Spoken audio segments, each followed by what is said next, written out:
எல்லா மக்களும் விரும்புறது வந்து ஒரு துணை வருமானம் இருந்தால் ஒரு வாழ்க்கையை வந்து சிறப்பா கொண்டு போகலாம் அப்படின்னு தான் நிறைய பேர் நினைக்கிறாங்க. அந்த வகையில வந்து ஒரு துணை வருமானத்தை எப்படி நம்ம ஈட்டலாம் அப்படிங்கறத இன்னைக்கு வீடியோ. அதாவது ஒரு நாளைக்கு வந்து ஒரு அரை மணி நேரம் தாருங்க. காலையில அரை மணி நேரம், சாயந்தரம் அரை மணி நேரம், இந்த மாதிரி நீங்க அரை மணி நேரம் நீங்க நம்மளுடைய அந்த டைமை வந்து அதுக்கு செலவு பண்ணிட்டீங்கன்னா ஒரு நல்ல ஒரு வருமானம் கிடைக்கிற ஒரு தொழில் தான் நம்ம இன்னைக்கு பார்க்க வந்திருக்கோம். இந்த காலை மாலை அரை மணி நேரம் அப்படின்னு சொன்னா அந்த அரை மணி நேரம் நீங்க ஒரு நல்ல கண்காணிப்புல கவனிச்சீங்கன்னா உங்களுக்கு ஒரு நல்ல வருமானம் இருக்கு. அது என்ன தொழில் அப்படின்னு பாத்தீங்கன்னா நாட்டுக்கோழி வளர்ப்பு தான்.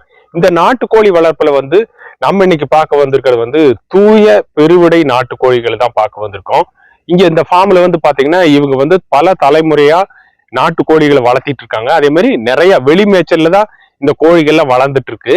நல்ல முறையில வளர்த்திட்டு இருக்காங்க. இந்த ஃபார்ம்ல வந்து பாத்தீங்கன்னா பொள்ளாச்சி சேவல் கோழிகள் அப்படின்னு பாத்துட்டீங்கன்னாலே உங்களுக்கு தெரியும் எந்த அளவுக்கு நல்லா அந்த